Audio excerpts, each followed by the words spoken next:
మా తమ్ముళ్లకు అక్కలకు పొద్దున 9:30 నుంచి ఇక్కడ కూర్చున్నటువంటి అక్కలకు అందరికీ పేరు పేరున నమస్కారాలు. మన అభిమాన నాయకుడు యొక్క రాష్ట్రాన్ని అభివృద్ధి పదంలో నడిపిస్తూ మరి అక్కలందరినీ కూడా కోటీశ్వర్లను చేయాలి, యువతకు అందరికీ ఉద్యోగ ఉపాధి అవకాశాలు కల్పించాలి, రైతన్నలను మరి ఆదుకోవాలి, రైతన్నలను రాజులను చేయాలన్నటువంటి లక్ష్యంతో ఇందిరమ్మ పరిపాలన సాగిస్తున్నటువంటి మన అభిమాన నాయకుడు గౌరవనీయులు శ్రీ రేవంత్ రెడ్డి గారికి, పెద్దలు గౌరవనీయులు మన మంత్రి గారు దుద్దిల శ్రీధర్ బాబు గారికి, మరి అదే విధంగా వేదిక మీద ఉన్నటువంటి ఎమ్మెల్యే గారికి, సుగుణ గారికి, వేదిక మీద ఉన్నటువంటి మాజీ ఎమ్మెల్యేలకు, ఇతర సీనియర్ నాయకులకు, పత్రికా మీడియా సోదరులకు అందరికీ కూడా హృదయపూర్వక నమస్కారాలు, ధన్యవాదాలు తెలియజేస్తా ఉన్నాను.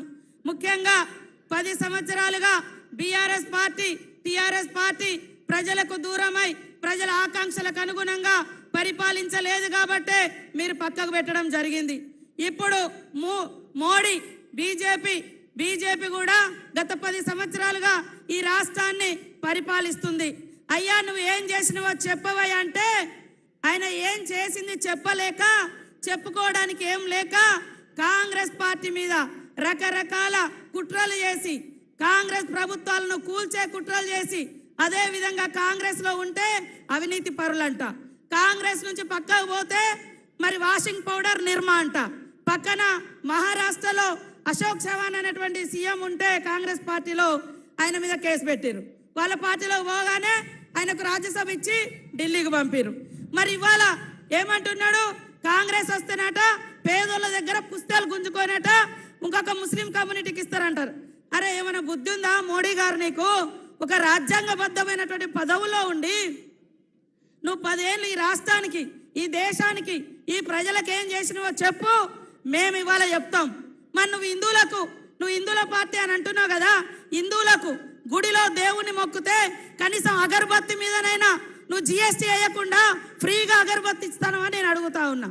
మరి ఏమన్నా ప్రత్యేకంగా నువ్వు అంటున్నావు కదా హిందూ ముస్లిం అని, హిందువుల మీద ట్యాక్సీలు వేయకుండా 10 ఏళ్ళు రూపాయి వసూలు చేయకుండా ఏమన్నా పరిపాలించినవా నేను అంటున్నా.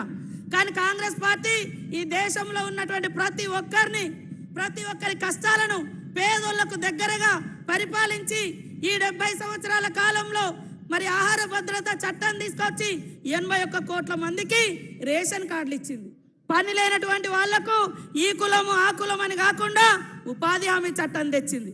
ప్రతి పిల్లగాడు చదువుకునే విధంగా, ప్రతి అమ్మాయి చదువుకునే విధంగా విద్యా హక్కు చట్టం తెచ్చింది. నువ్వేం తెచ్చినవయ్యా? జిఎస్టీ తెచ్చిండు.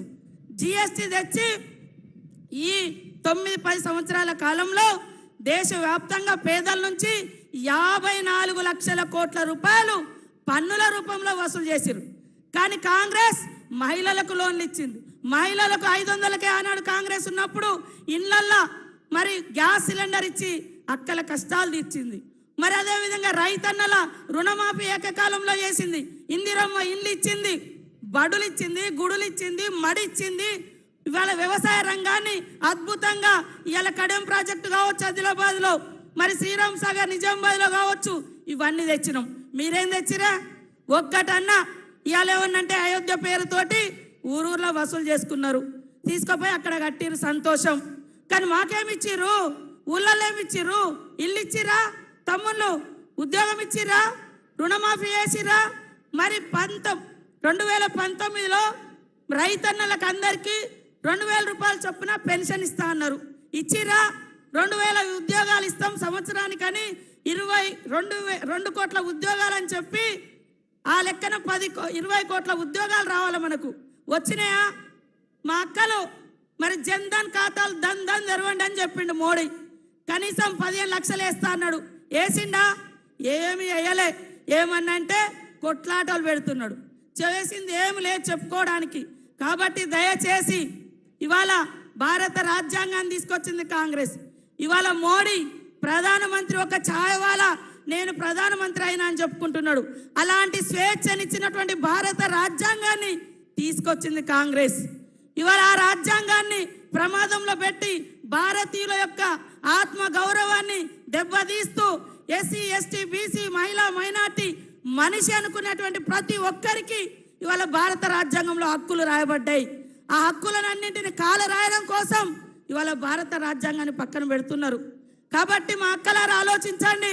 మన గవర్నమెంట్ వచ్చిన నాటి నుండి మరి ఇస్తానన్న ఫ్రీ బస్ ఇవ్వడం జరిగింది, 200 యూనిట్ల కరెంట్ ఇవ్వడం జరిగింది, 500కే సిలిండర్ ఇవ్వడం జరిగింది, 5 లక్షలతోటి ఇండ్ల యొక్క బడ్జెట్ కూడా రిలీజ్ చేయడం జరిగింది.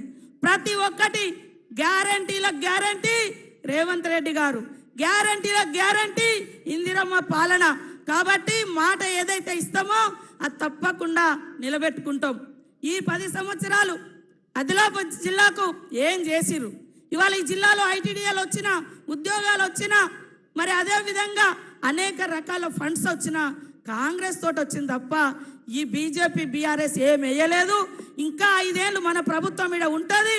కాబట్టి మీ అందరి ఆకాంక్షలకు అనుగుణంగా, మీ అవసరాలకు అనుగుణంగా మీ పిల్లలకు 3 నెలలలో 34,000 ఉద్యోగాలు ఇచ్చిన ఘనత మరి సీఎం రేవంత్ రెడ్డి గారిది. 4,000 అంగన్వాడీలను కూడా అప్గ్రేడ్ చేయడం జరిగింది. దాంతో 34,000 మందికి ఇచ్చినాం. మరి బీజేపీ ఏమిచ్చింది? ఇవాళ ఏమనంటే దేవుడు దేవుడు అంటారు.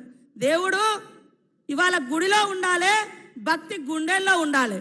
కానీ దేవుని తీసుకొచ్చి రోడ్ల మీద జెండాలకు కట్టి దేవుని ఎజెండా పెట్టి మరి ఓట్లు అడగడం ఇది ఎంతవరకు సంస్కారం అని నేను అడుగుతున్నాను. మా అందరికీ భక్తి ఉంది, ఇక్కడ వాళ్ళందరికీ భక్తి ఉంటుంది. దేవుడు గుడిలో ఉంటాడు, భక్తి గుండెల్లో ఉండాలి. కాబట్టి ఇవాళ మీరు ఏమి ఇచ్చిర్రు? కనీసం గుడులను కూడా కట్టలేదు మీరు. కానీ ఎంతసేపు కాంగ్రెస్ను విమర్శించడమే పనిగా పెట్టుకున్నారు. ఇవాళ సుగుణ ఒక ప్రశ్నించే గొంతుక, ప్రజల మనిషి, 30 సంవత్సరాలుగా ప్రజల కష్టాలలో, ప్రజల ఇబ్బందులలో తన కుటుంబం నిలబడ్డది. కాబట్టి ఈ యొక్క సుగుణ గారిని, పేదింటి బిడ్డ, ఉద్యోగం వదిలిపెట్టుకొని మనల్ని నమ్ముకొని వచ్చింది. తప్పకుండా ఈ జిల్లాకు నేను ఇన్ఛార్జ్ మినిస్టర్గా ఉన్నా. సీఎం రేవంత్ రెడ్డి గారు కూడా ఆయన ఎన్నికల కంటే ముందు ఏదైతే వాగ్దానాలు చేసిండో ఆ వాగ్దానం మేరకు సీఎం అయిన తర్వాత కూడా మొదటి పర్యటన ఆదిలాబాద్ జిల్లాలోనే చేయడం జరిగింది. కాబట్టి ఇక్కడికి వచ్చినటువంటి వాళ్ళందరి యొక్క అవసరాలు, సమస్యలు వారికి సంపూర్ణమైనటువంటి అవగాహన ఉంది. కాబట్టి మీ మనందరి అభిమాన సీఎం రేవంత్ రెడ్డి గారి ఆధ్వర్యంలో ఈ యొక్క పార్లమెంటు, ఈ జిల్లా అభివృద్ధి చెందుతుంది. చెందే విధంగా నేను ఇక్కడ బాధ్యత తీసుకుంటా.